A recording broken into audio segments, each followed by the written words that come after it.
Makasih Kak. Oke.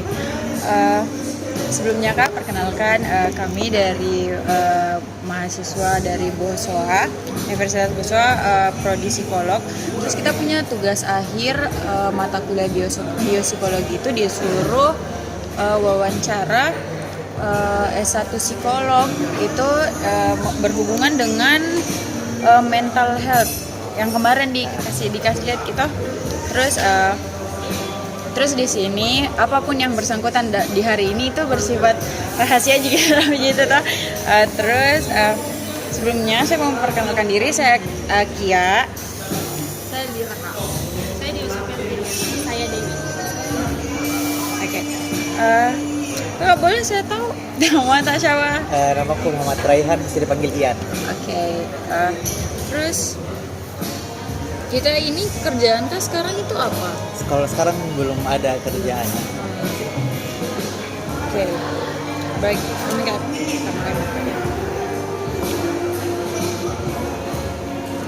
Saya punya 7 pertanyaan Kak. Mungkin kita jawab nih sebisa nah, enggak itu Ji. Yang pertama itu menurut Kak apa masalah kesehatan menurut Anda masalah kesehatan mental seperti apa yang paling urgent terjadi di masyarakat?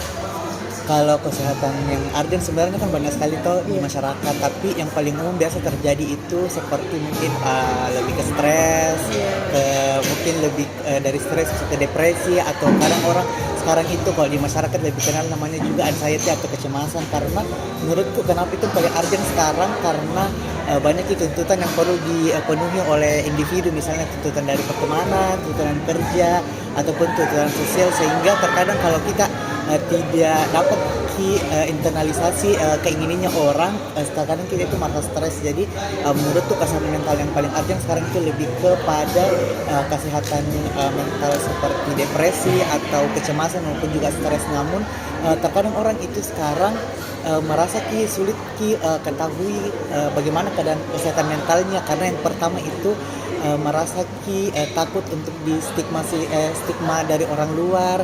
Kemudian juga merasa kalau dia merasa stres itu kayak hal yang biasa nih, karena memang lebih ke sering merasa stres, sehingga kadang sulit untuk diidentifikasi. Menurutku kenapa itu urgent, karena sulit mengetahui apa sebenarnya tanda-tandanya ketika dia stres, bagaimana ciri-cirinya dia ketika stresnya itu terlalu berlebihan sehingga mengarah kepada kecemasan, sehingga perlu untuk lebih diperhatikan sebenarnya hal seperti itu.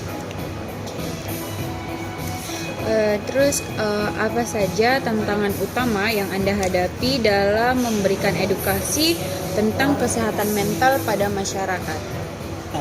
Tantangan pasti yang pertama itu kurangnya pengetahuannya masyarakat, karena ada biasa istilah-istilah yang ketika kita lakukan psikoedukasi kepada masyarakat itu dia tidak tahu, sehingga perlu lagi lebih jauh menggunakan bahasa atau kata-kata yang mudah dipahami sama masyarakat.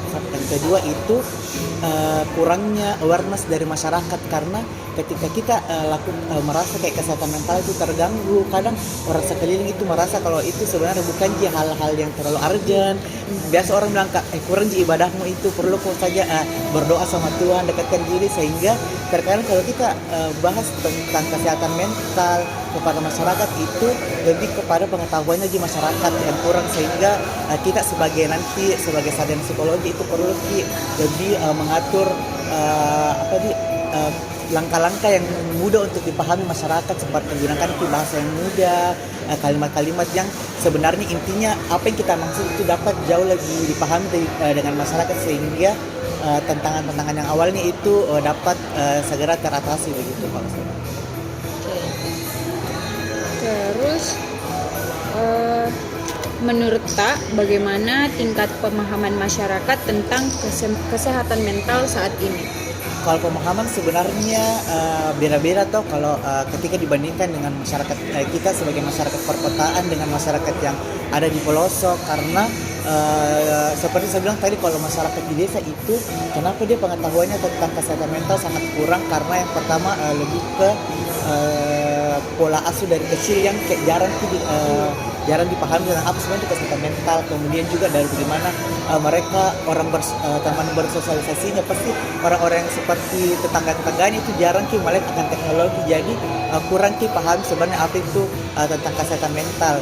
Namun ketika kita lihat lagi dengan orang-orang seperti kita yang ada di perkotaan, dari pemahaman tentang hal tersebut itu pasti jauh lebih paham daripada mereka, karena yang pertama ada pengaruh lingkungan, kemudian pengaruh dari media sosial yang buat kita jauh lebih mudah untuk pahami sebenarnya apa itu kesehatan mental, bagaimana cara tetapnya, bagaimana agar kita dapat beraktivitas selalu dengan keadaan mental yang jauh lebih sehat dibandingkan hari sebelumnya. Sehingga menurutku kalau kita lihat pemahaman setiap orang itu pasti berbeda. Jadi sehingga ketika kita mau berintervensi tentang kesehatan mental itu perlu lagi dilihat latar belakang atau backgroundnya dari kelompok atau individu yang mau dikasih, apakah dia termasuk orang yang kelas atas ataupun dia orang berasal dari kayak mungkin daerah perkampungan atau daerah pelosok. Jadi kalau pemahaman pasti beda-beda setiap orang.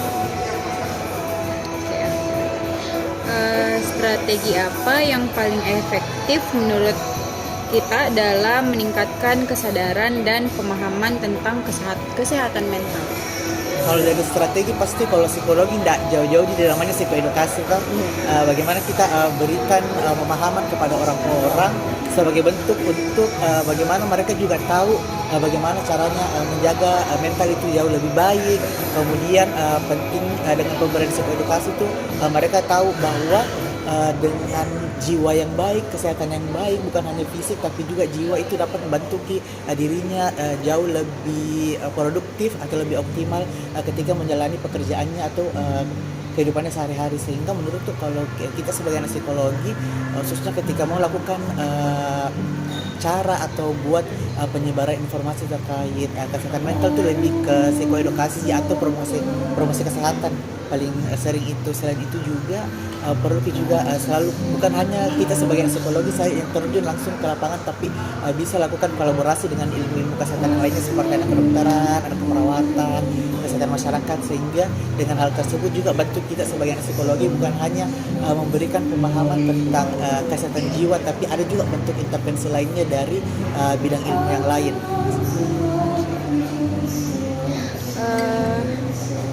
Bagaimana cara tak mengidentifikasi dan menjangkau kelompok yang paling rentan terhadap masalah kesehatan mental?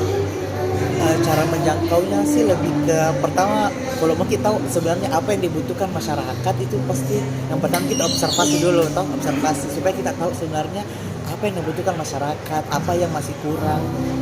Selain itu kita tahu bagaimana apa permasalahan yang sering terjadi di situ dengan cara mengobservasi. Dan ketika sudah ada nih datanya terkumpul, kita tahu sebenarnya apa yang mereka butuhkan, bisa lakukan juga wawancara singkat ke beberapa orang tertentu supaya apa yang kita dapatkan data di lapangan itu sejalan dengan apa yang dibilang juga masyarakat, sehingga tidak terjadi tumpang tindih antara apa yang kita persepsikan dengan persepsinya juga masyarakat. Selain itu barulah kita bisa bikin intervensi begitu. Jadi hasil data observasi dan juga data wawancara sehingga tidak terjadi kesalahpahaman. Karena terkadang kalau kita tidak observasi dulu, kita tidak wawancara dulu, kalau langsung kita beri intervensi sebenarnya tidak ada butuhkan di masyarakat. Jadi tergantung sia-sia lagi yang kita lakukan ketika kita berikan intervensi. Jadi perlu juga memahami sebenarnya bagaimana keadaan wilayah sekitar dan juga apa yang mereka butuhkan masyarakat, sehingga dengan intervensi yang diberikan itu jauh lebih berguna dibandingkan kita tidak lakukan cari data awal atau seperti observasi atau wawancara.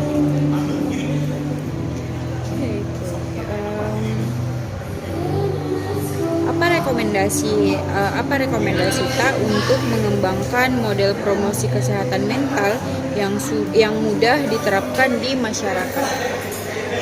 Model intervensi mungkin lebih ke psikoedukasi sih sebenarnya. Terus ada pernah pelajari itu teknik bagaimana caranya itu dengan kita observasi dulu, setelah kita dapat data awal, kembali kita berdiskusi untuk kita tahu sebenarnya ini yang dibutuhkan masyarakat, baru kita terjun ke masyarakat. Setelah itu tidak hanya 1-2 kali tapi berulang kali supaya masyarakat itu dapat lebih mandiri. Karena terkadang itu kalau kita berintervensi atau cara-cara misalnya bagus menurut tak, tapi ketika kita tinggalkan itu masyarakat tidak tahu lagi apa mau dilakukan karena ada ketergantungan masyarakat kepada kita sebagai seorang mahasiswa psikologi, sehingga perlu kita juga cari intervensi atau cara-cara tersebut bagaimana masyarakat itu dapat lebih memahami, kemudian alat dan bahannya itu mudah mereka jangkau begitu, sehingga ketika kita tinggalkan tempat nih itu mereka dapat melanjutkan intervensi yang dilakukan sehingga tidak terjadi namanya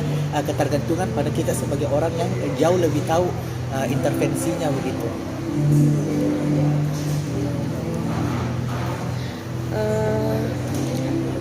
Jika Anda memperhatikan model promosi kesehatan mental yang diberikan, bagaimana pandangan tak tersendiri terhadap itu?